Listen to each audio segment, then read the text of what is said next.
heading over to Skin for a still life pastel demonstration. I'll see you there. Please welcome Fang. So, Thanks for coming back. So I was here last year and the year before. I don't know if you remember me, but it's always nice to be back. And I like to see the familiar faces. And thanks for coming and enjoy the afternoon with me. I have a lot to offer this year. Like Kathleen mentioned, I quit my job. Now I'm a full-time artist since April. So I traveled for 4 months straight after April. I was in Ireland for 2 months. I was in China for 2 months. So the Ireland was an artist residency program that I applied for and got approved. So that was my dream come true. I also launched a new YouTube channel to document my residency. So you can go to my YouTube channel. It's on the flyer. It's Fang Sullivan Art. I have 8 episodes so far.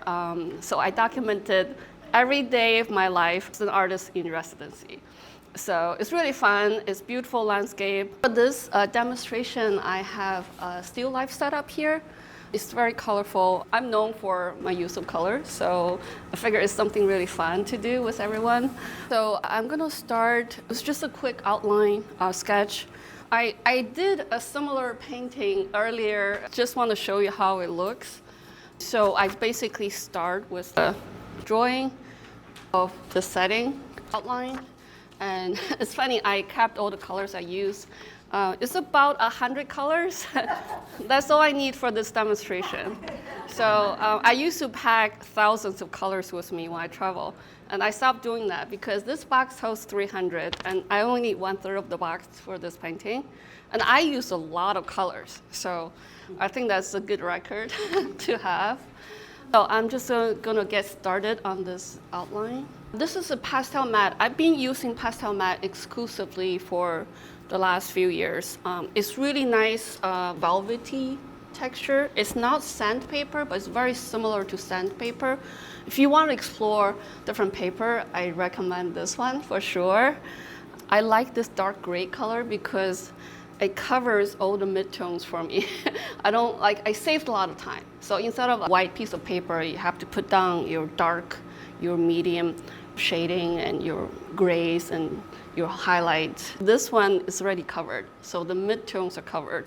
So even when I do colored paintings, I look at the value very closely because it's very important to be able to have the correct value.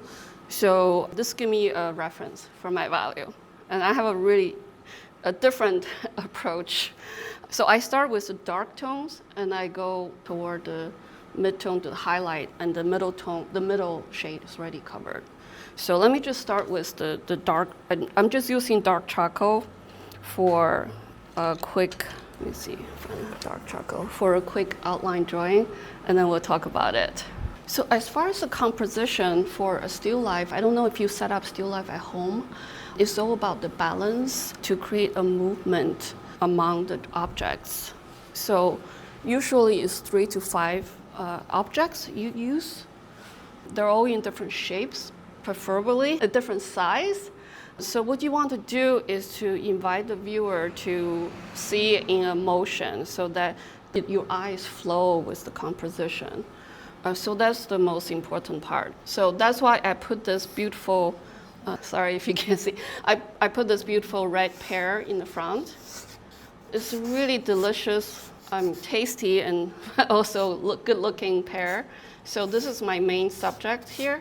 So I have this in the front, and I have this beautiful clay jar in the background, mid-ground really. And then let's just move this down a little bit.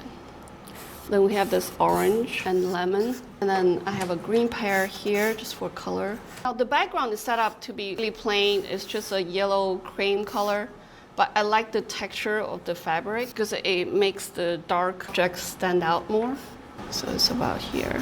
And I used the bright blue background on the bottom just to create more contrast of the colors and the complementary colors. The reason I use so many colors in this still life setup is because I'm being ambitious. I want to show you how I modify colors. So we have yellow, orange, red, green, and blue.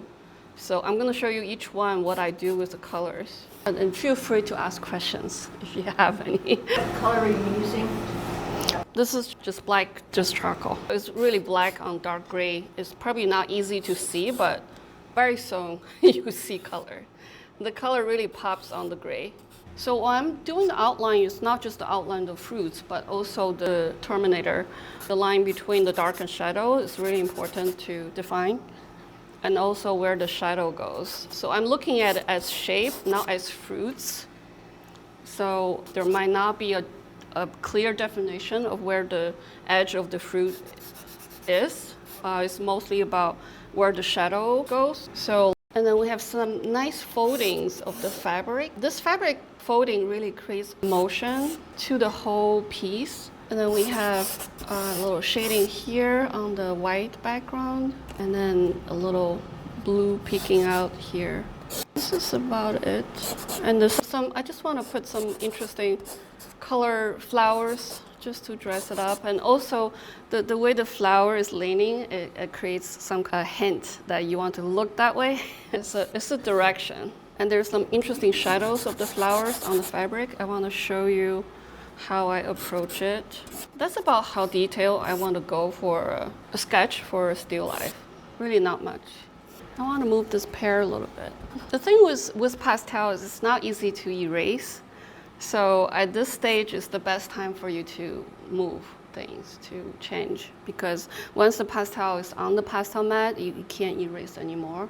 So this is your only chance. I just want to move the pear a little closer to the foreground. That's about it. That's just really just to set up the basic composition and have all the objects organized in this motion. Obviously, I'm trying to create the circular motion here for you to look at. So there's always a movement in a still life. That's what I always say. Still is always in motion. And that's why still life is so fun to work with, because you can do however you want. So this is one way to do it in balanced composition. And I have a foreground, I have a midground, and I have a backdrop. So that creates a dimension for it. Then I'm gonna go into color part. I just wanna start blocking in some colors. So I start with the dark color. This is a very dark eggplant color. So I'm gonna go in for the darkest, which is this pear in the front. And I have some shadow here. I have a little drop shadow of the other pear. So I enjoy using this eggplant color for the dark shading because it's the darkest pastel piece you can find. It's a Terry Ludwig pastel. It's known for its eggplant. So when I block in the dark tones, I use different colors. So I will start distinguish the colors I see. So we have some warmer tones. For example, that this area is warmer, so I would actually block in with a little bit warmer tones here, a little warmer on the fruit, especially here. It really doesn't matter what color you use as long as it's the right value, and that's what I think. So shadow here, definitely on the pear, has a lot of warm tones. Way warmer here. Let's put in some blue. This is probably too light, but that's really close to the shading of the pear here. I'm just overlapping colors to make them work together. So is what I'm doing sometimes is a really scumbling technique. It's kind of like in oil painting, you put a dry brush on top of the paint, so it creates a layer of translucent, transparent color. So I want to make the shadow more blue, so I put this blue stick lightly on top of the shadow, so now it looks more blue. But it's a very light touch. It's not covering entirely.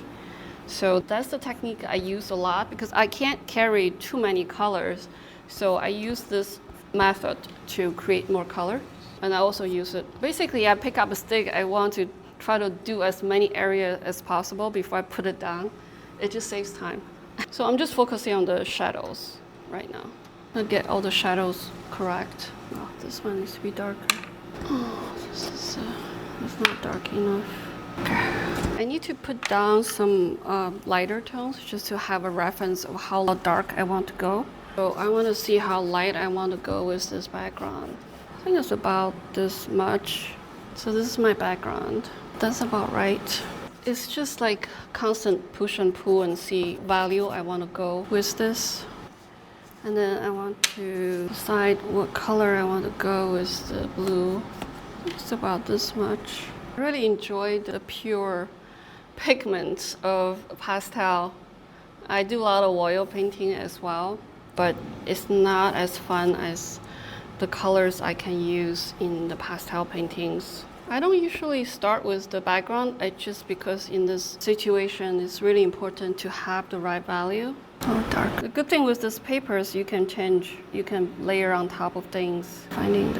That's the idea. I think I'm gonna start with this pear over here because it's very bright green. So I use the side of the stick a lot, and it's using a big paintbrush. It's very similar texture.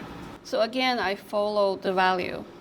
It's very light. If you think of this pear as a black and white pear, it should be very light gray on one side. And here's some midtones. And I see in the green, I like to play with colors. I see yellow, I see purple. So I'm gonna lightly overlay some yellow on this light area. I think it's pretty accurate. I'm not exaggerating. There's actually some yellow on the pear.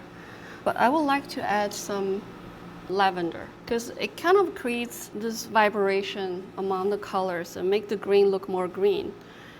I see little cooler tones around the highlight area of the pear. So here's the highlight. And I definitely see turquoise in the shadow, something like that. Blue, I see a lot of blue in the shadow. If you look at that green pear, has a lot of beautiful blues and greens and yellows in it. Has darker blue. I know this is too blue. Some green. I want some warm tones. So that's my pear. I just want to quickly put in some colors on this jar. I think I see some yellow. I see purple. Yeah, this is all gonna come together really quickly. Some yellow. There's a lot of complementary colors because when you put them next to each other, they really create something really exciting. They actually do exist. When I stare at the object long enough, I can actually see the colors. In this situation, the reflection of the orange on the jar is very clear. You can see some orange here. It's really the reflection that I'm looking at. In that case, I'll start with the orange.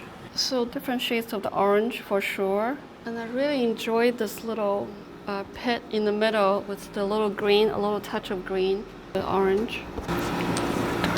And there's usually some cooler tones in the shadow. I see a lot of purple in the shadow of the orange. Just a little bit of highlight here. That's my orange. A little highlight here. I can keep refining it, but that's the basic shape.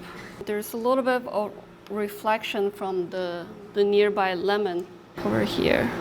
You can see. I wanted to move on to this red pear just to get the idea. I see a lot of pink, magenta, definitely purple, blue in the red pear. So I'm gonna start with the mid-tone here, right next to the Terminator. Lots of purple, some pink for sure, purple, a little bit more red. Right now it's too purple. So it's an adjustment. Do purple here. As long as you're following the right value, it really doesn't matter what color you're using. It definitely works. But I want to be a little bit more realistic. I do. I think there's definitely a balance. It's like composing a piece of music. You want to keep repeating that melody. This is my melody. Melody is the special colors I see in this painting.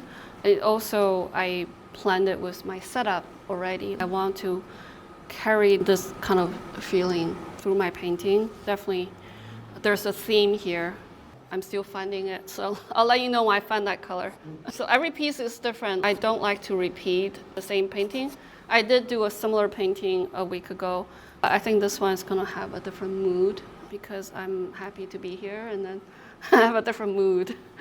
Realism painting, it can be emotional and expressive as well, just by the way you use your colors. And this is one tool you can use to make it look really fun. Reflection here. My lemon there, and then we'll take a break. That's a very standard lemon color. I see a lot of green This is too boring. Let's do some green, yes. Again, there's a lot of blue in the shadow of the lemon. Some green. This paper really allows me to blend without blinding. I really enjoy it. You can color it, you can layer color really easily. Let's see, and some yellow. It definitely takes practice because I use very big blocks of color to make sure I'm on the right edge. It's not easy. It's worth it. A little tip on round objects. There's always a little outline of reflection on the edge of the round object, and that will make it three-dimensional. It's a very easy thing to remember when you paint. For example, on the edge of the lemon, and I see also on the edge of this pear. It's mainly reflection from the light around, and sometimes it's from the backdrop, but it definitely helps with the dimension. And the edges are really important because that will determine whether or not your object is in space. You don't want it to look like a cutout. So there's a lot of loss and found edge techniques many people use. I see a lot of cool tones in the shadow of the white background against the yellow, the creamy yellow color, and the shadow is very cool. This light blue, light lavender. So I want to introduce the shadow on this a little bit darker. I really enjoy painting the folds of the fabric because they have a lot of character. Let me find the right color. Maybe this one. That's a good color. I found my color. This is a good shadow. What I'm doing is really just blocking in colors, which can leave some really interesting marks. It's about mark making for now. I'm gonna go in and fine tune the marks, but I don't want to cover everything because the interesting parts are really in the beginning stage. So I do a lot of squinting. So I'm just seeing the objects in very big blocks. So I see blocks of blue, blocks of green, blocks of red, and blocks of orange. So that's what I'm doing. I have some Nupastels as well, just to, in case I need some sharp edges. It works really well on this pastel matte paper. I use the color sometimes. Green, no.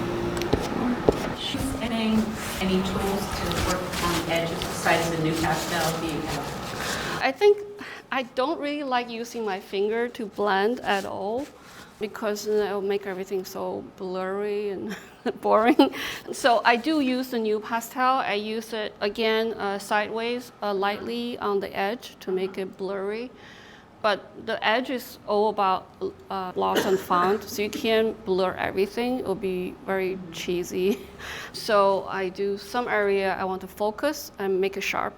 Some areas, like in the back, especially this area by the edge of this round jar, it needs to be very blurred so that can fade into the background.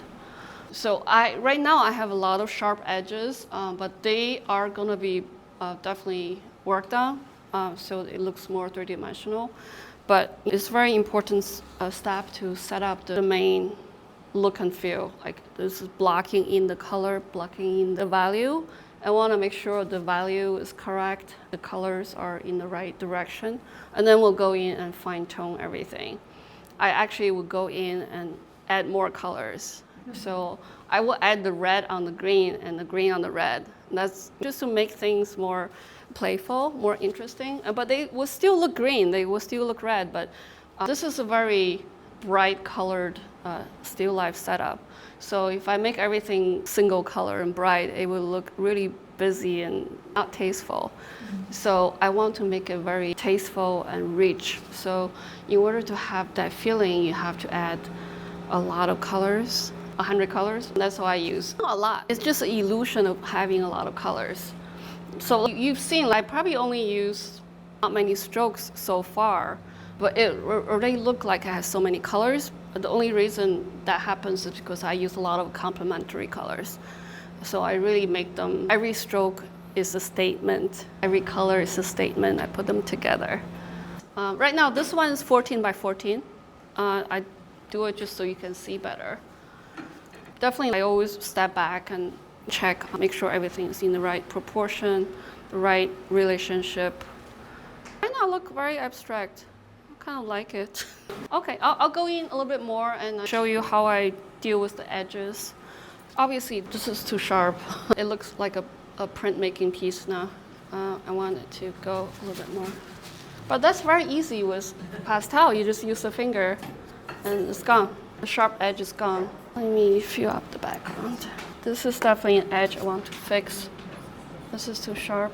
There's a little bit of learning curve with this paper, dark gray. Because whatever shows through is going to look like a dark edge. Because I didn't put a dark edge there, it's just the paper. So I have to constantly fixing the dark edge, especially on a round object. It needs to be very round. So I want to get the background more lighter. The folding of the fabric sometimes is a little daunting to do, but I think once you make a decision where it folds, just go with it.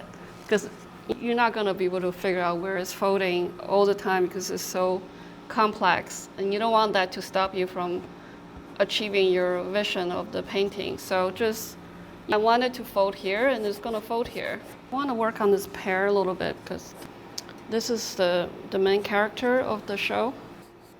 I'm going to add some foreground here just to add some interest. This is also a good place to sign my signature. The lower right corner is really important in a painting, so I just want to make sure it's not being ignored. Because I tend to go there.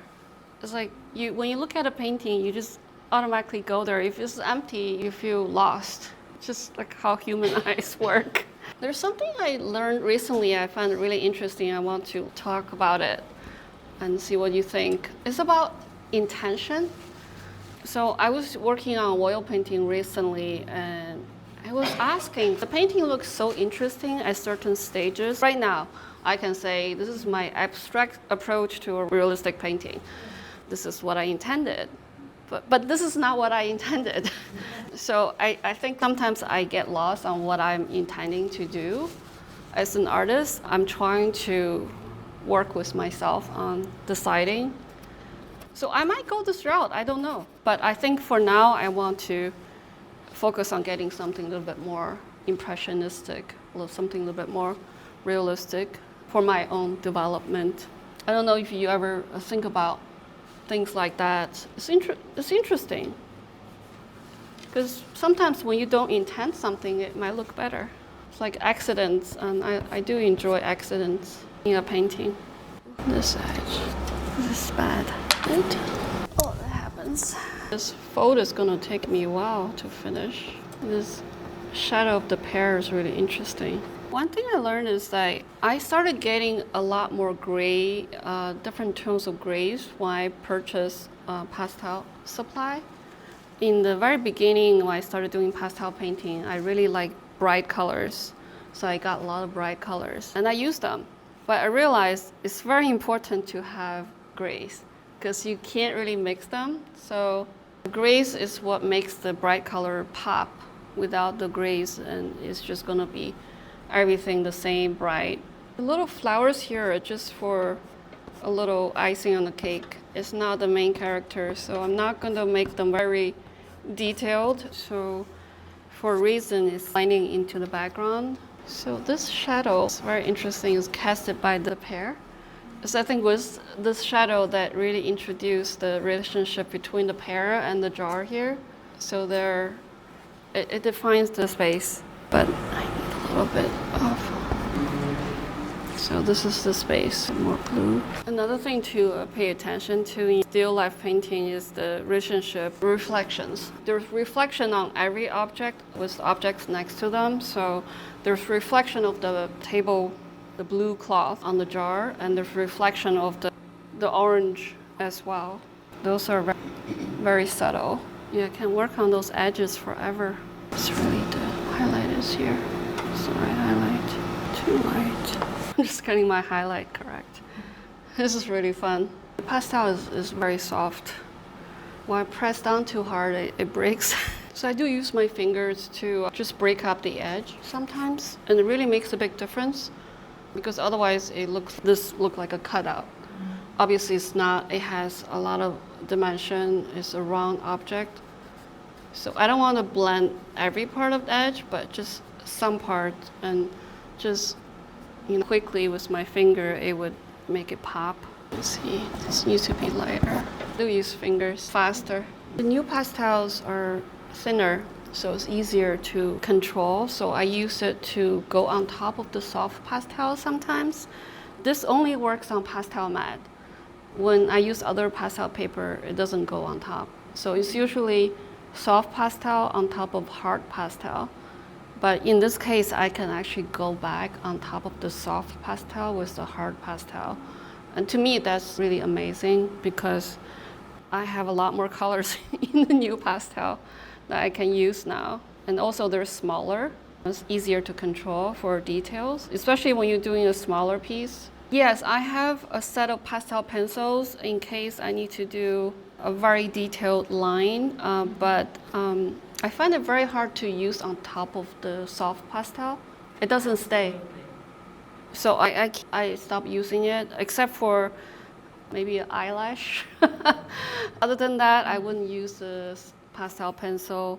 I think it's easier. I know some people sharpen the new pastel, and I don't like to waste pastel. So I use the edge of the pastel for details. Sometimes I just break it so it's sharp. So that's all I do. But it's really anything you can like to get. I think for a detail like an eyelash and a charcoal pencil could work as well. So I think I'm almost there. This is my intention of the still life. If you have any questions. I studied Cezanne growing up, so I have a lot of influence. I actually have a painting, still painting in my apartment that's hanging there. Look like an original. So I did a lot of studies growing up. So you probably can tell there's a lot of influence from that. I think it's time, right? Cool. I timed it. Well, thank you. Thanks for coming, and it's been really fun. So I definitely can keep working on it, but that's the idea. I just want to do a really vibrant, colorful, foodie, tasty still life. Thank you. Let me know if you have any questions.